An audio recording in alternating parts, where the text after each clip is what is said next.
Welcome to Enemy Archaeologist. What is a man? Is he supposed to be so arrogant so as to not seek help when necessary? Or is it realizing one's own flaws and improve from there? Today I shall be answering all those questions and more. Join me as we look at what truly makes a man, ranging from Disney's Lightyear to some manly anime men. Warning, spoilers my friends. I had just finished watching Disney's Lightyear last week, and all of the gushing over this movie being about toxic masculinity tends to be quite stupid. How, you may ask? Allow me to explore this. Lightyear's character is a massive middle finger to men and especially to dads. We start off with Buzz being an arrogant prick to his teammates. Instead of accepting his teammates' help, Buzz decides that it's a good idea to ignore them. I get that he's supposed to carry the team alone and whatnot, but that's not an excuse, especially when it came to Featheringhamston. How? Simple. Buzz could have just guided Featheringhamston along and out to pilot the ship, thus giving the latter so much required experience to get better at being a space cadet. Doing that, however, could have just saved us from this poor excuse for a movie, so Buzz decided to be a prideful prick. But wait! It gets worse! Buzz tries again and again and again to try finish the mission. But he refuses help from Alicia and the other crew members turned space colonists, and so he repeats the damn thing again and again and again until Socks, the cat robot, was finally able to figure out the fuel crystal's formula. Had Buzz just decided to accept help from Alicia and the other people in the colony, he could have just finished the mission earlier as well. Sadly, however, this would also save us from this poor excuse from movie. I get that Buzz is feeling guilty over his failures. However, he should have just accepted that he had failed and improved himself.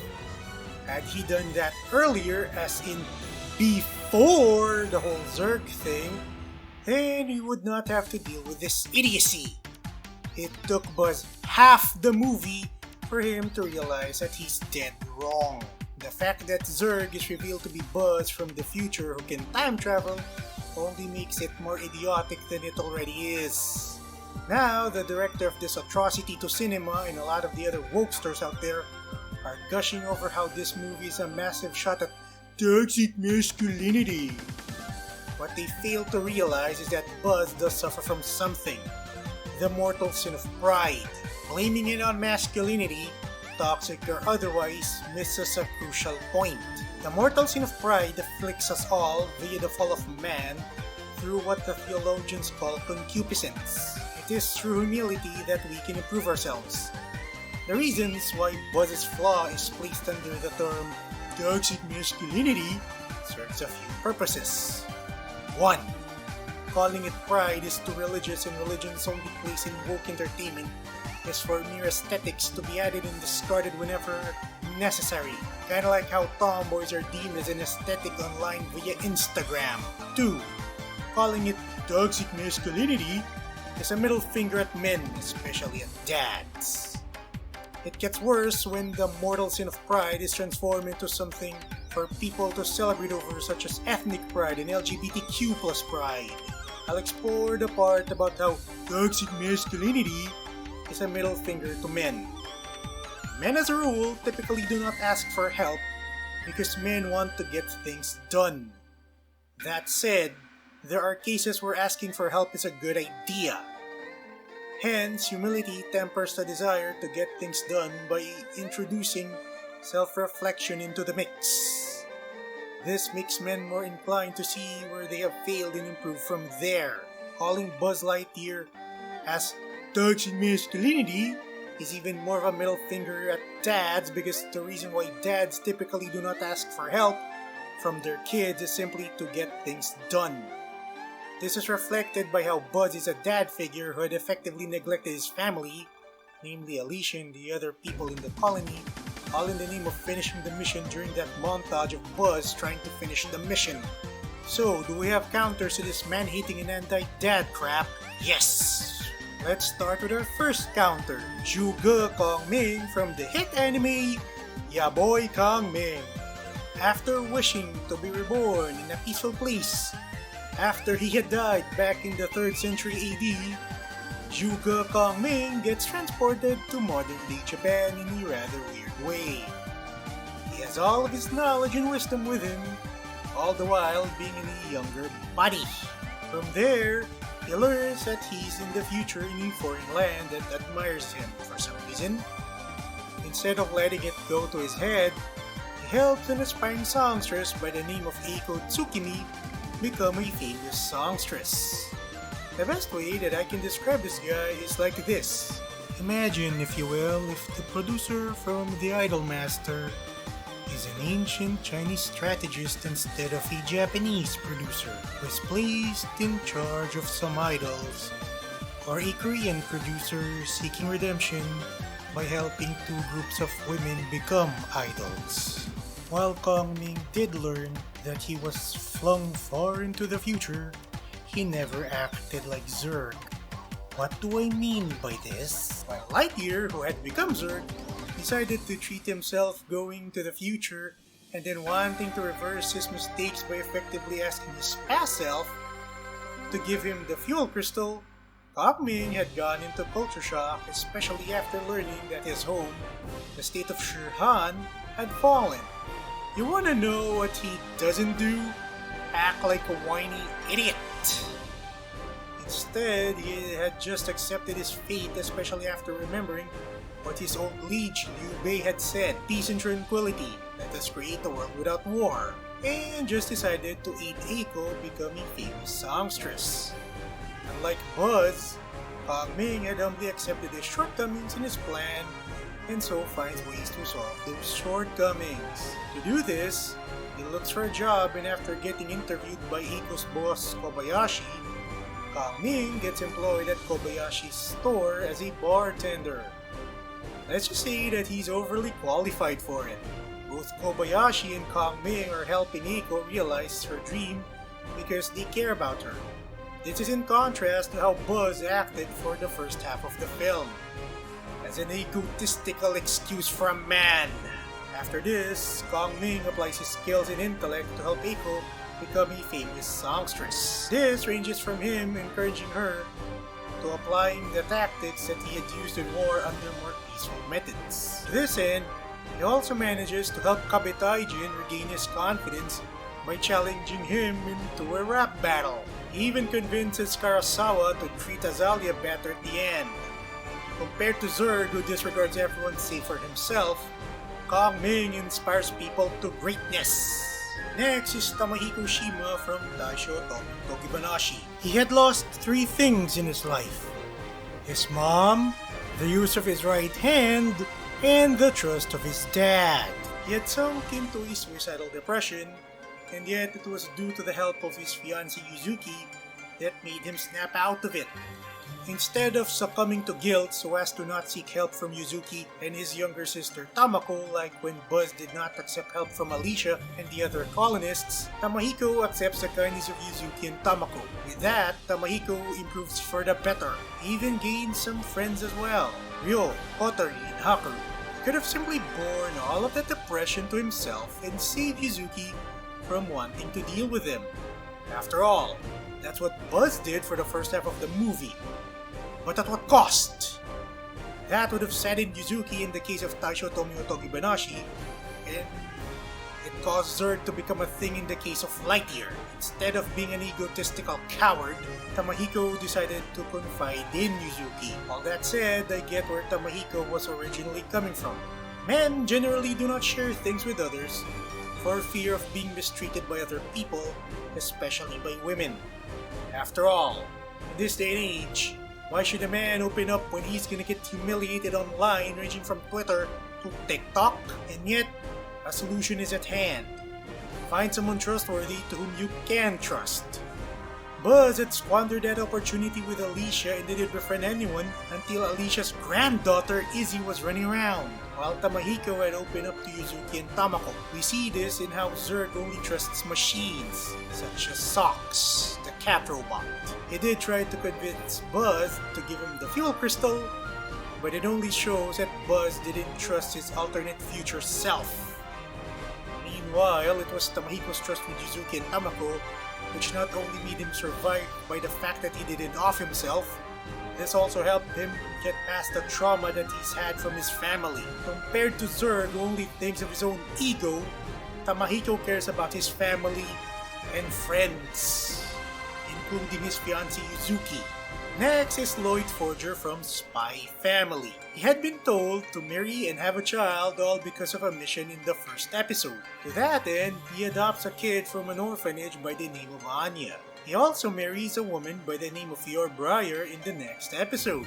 Of all the anime men in here, Lloyd is the closest that we have to Lightyear. Why? Simple. Both Buzz and Lloyd tend to focus a lot on their respective missions. But therein lies the difference. Whereas Buzz for the first half of the movie, along with Zurg in the second half of the movie, only care about finishing the mission for the glory of it all, Lloyd cares about his mission because he doesn't want more kids to end up like he did when he was growing up, orphaned and lonely. After all, Lloyd grew up as a war orphan when his native Westalis and the neighboring nation of Australia went to war with each other. Buzz takes Alicia and the colonists for granted, and we see this behavior with Zurg when he took Buzz for granted until Buzz decided to defy him. In comparison, Lloyd is grateful, albeit reluctant at first, to accept his colleague's help in episode 5 when Anya had convinced Frank to reenact a scene from her favorite show, Bondman. It can be argued that Buzz is being professional by not accepting help from Alicia, Featheringhamston, and the other colonists. But it is Buzz's ego which had caused his mission to get cancelled a few years after Alicia had died. Compare this to Lloyd. He's the type of guy you'd get into fake relationships with girls, kiss them, and then break up with them after the relevant mission had ended. And yet, in episode 8, he can't even kiss Yor on the lips. This implies that he is catching feelings for Yor.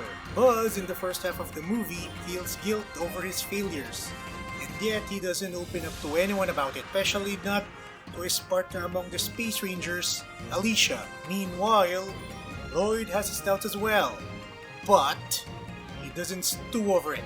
Instead, he finds a way to get past his failures. It helps that Anya can read his mind, which leads to her to try to gain the trust of Damien. Sadly for Anya, this doesn't work out because of Damien's dad not noticing Damien, as shown in episode 10. Buzz in the first half of the movie and Zurg in the second half of the movie does not truly value Alicia nor the other colonists. To him, they are just means to an end. Meanwhile, while Lloyd had a hard time trusting Yor and Anya at first, complete with his doubts over Anya, he had learned to value them as his family. He even considered complaining to his agency about how he was overloaded with missions in episode 12. But he then realized that he's doing his job to protect the smile of not just Anya, but other kids as well. Will we see Lloyd finish his mission? Let's wait for the second half of Season 1, which will be airing in October of this year. Compared to Zurg, who only thinks of his own glory, Lloyd thinks of protecting his family. The last counter is not just one but two enemy men. The father-son combo of Akisada Izumi and Yu Izumi from Shikimori is not just a cutie. Now, why am I running around with two enemy men this time? Simple, because this will be quite helpful later. First, I'm going for the son, Yu Izumi. This guy is the boyfriend of Michon and he does start out as a weak and clumsy man. Truly, the antithesis of Buzz Lightyear. And yet, he is a better man than this glorified feminist middle finger aimed at men in a spacesuit. How? Simple. While both Buzz and Yu did not give up in life, it was Buzz who gave up first after defeating Zurg. Buzz gave up on his mission because the writer decided to celebrate mediocrity instead of achievement. Seriously, This entire brouhaha is because the writer, director, and crew of this idiocy decided to glorify mediocrity and demonize achievement as something vainglorious. Compared to this wannabe Abaddon that is spoiler from Warhammer 40k, you chose to persevere. Yes, he was prone to various accidents due to his bad luck, but that did not deter him into becoming jaded in life. If anything, this made him stronger as a man, not only emotionally but even physically as well. It helps that he has Mitchon and their friends on his side. Compared to Buzz in the first half and Zurg in the second half, who ultimately cares about himself, Yu values the people who are close to him, his parents, his girlfriend, and his friends. Now, here's Akisada Izumi. He is the husband of Motoko and the father of Yu. Now, you'd think that there's nothing in common between Buzz and this guy, right? Wrong. After all, one is a prick in a tin can and the other is an older guy. And yet, I'm here to prove that statement wrong. I had mentioned earlier that Buzz had effectively neglected Alicia and everyone else in the colony just for the sake of his mission, and how that is a jab at dad because dads are stereotyped as neglecting their families for their jobs. The weird part is that this movie came out 2 days before Father's Day this year. Had Father's Day not happened on a Sunday this year, we'd see Lightyear get aired on Father's Day. Compared to Buzz, I'm written for the daddy issues crowd Lightyear, Akisada is a man who takes care of his family. We see this early on in episode 1 where he and Motoko see off their son Yu to school. In episode 3, we see him getting along with Mitchon, which implies that he approves of his son's girlfriend. In episode 4, we see a flashback of Akisada taking Yu out on stargazing, but because of Yu's bad luck, they were unable to see the stars. This is a man who supports his son and even raised his son right, as we've seen in episode 6 where Yu carries Mitchon on his back, and then before Yu and Mitchon falter on a shrine, Akisada carries the both of them. Of course, there's also the fact that Akisada had taught Yu about the secret Fireworks dream spot in that shrine in episode 6 as well. Compared to Buzz and Zurg, who are written as a pair of middle fingers against dads, Akisada is a good father. Whereas we do not see anything about Buzz's past as a character in the movie, we see the origins of Kong Ming, Tamahiko, Lloyd, Yu, and Akisada. The reason why I had went after Buzz from the first half and not from the second half is quite simple. Aside from Zurg, there's also the fact that second half's Buzz isn't the main character at this point. It was easy. You'd think that Buzz in the second half had done what the 5 anime men had done, right? But that got shafted because the director, writer, and crew all decided to go for some idiotic stereotypes. With Spy Family, there are episodes where Lloyd is not the focus, such as in episode 2, where the focus was on Yor, and in episode 10, where the focus was on Anya. With Shikimori-san, there's episode 9 where Yu only shows up in one scene, and episode 11 where he shows up in flashbacks. If Lightyear's second half was done right, then we'd have seen Buzz accept Izzy's help while still being the main character. But no, the movie has got to whine about my toxic masculinity instead via Zurg. This gives depth to the 5 anime men, whereas this also exposes the fact that Buzz is a shallow character made as a jab at men. It gets worse when Angus MacLean, the writer and director behind Lightyear, had happily admitted that Buzz and Zurg are made to attack toxic masculinity. Truly, Disney prefers to virtue signal instead of caring about their own characters. I'll ask you guys a little something. What if I told you that there's a country where the man-hating garbage is played straight for adults rather than as something merely for kids? Yes, that exists. My own country, the Philippines. A lot of Filipino soap operas have been made with plenty of infidelity as the main plot point. Where's the connection between infidelity and man-hating? Simple. In a typical Filipino soap opera, starting in the late 2000s, the soap opera in question runs with having the husband cheat on his wife. Now, it's one thing if it's just something done rarely like the time before the late 2000s. But the average Filipino soap opera just goes for one type of plot point: fidelity.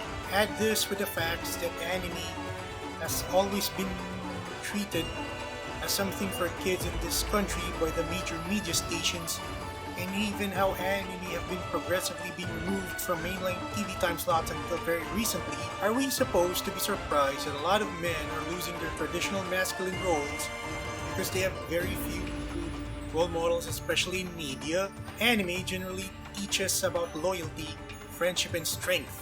Thus, anime generally has a good take on men. Compared to this, the Kabit series along with the woke American movies only demonize men. The only saving grace in this mess in my country is that one of the mainstream TV channels decided to reintroduce some anime in their time slots around 2021 because it's easier for them to have anime reruns on air, because this meant that they wouldn't violate any quarantine rules. Even now that the quarantines are usually a thing of the past, we should not lose hope for something better than the man-hating garbage of today. The reason why dads stereotypically do not ask for help is because some dads think that asking for help undermines their authority. But people who follow and even criticize this stereotype fail to realize is that even the absolute kings of old would seek wise counsel and help when they cannot do it. After all, a king or emperor is the father of his realm. Thus, it is a sign of wisdom and authority to seek wise counsel and help if a father is having problems that he cannot solve alone. This is where Buzz fails as a father figure while Lloyd and Apisada succeed as fathers. Buzz was filled with hubris which made him become Zurg in one timeline, after all. Meanwhile, Apisada and Lloyd are humble fathers to their respective children. I am of the view that people need some good examples of masculinity, especially in media nowadays. So, instead of garbage like Lightyear and Kabit series, why not just learn life lessons from good anime instead? We deserve better examples of masculinity. And for the Filipinos in the audience, we deserve better than the never-ending Kabit series. Instead of this never-ending pile of garbage before our eyes, we should look elsewhere and learn from anime. Please like, share, and subscribe.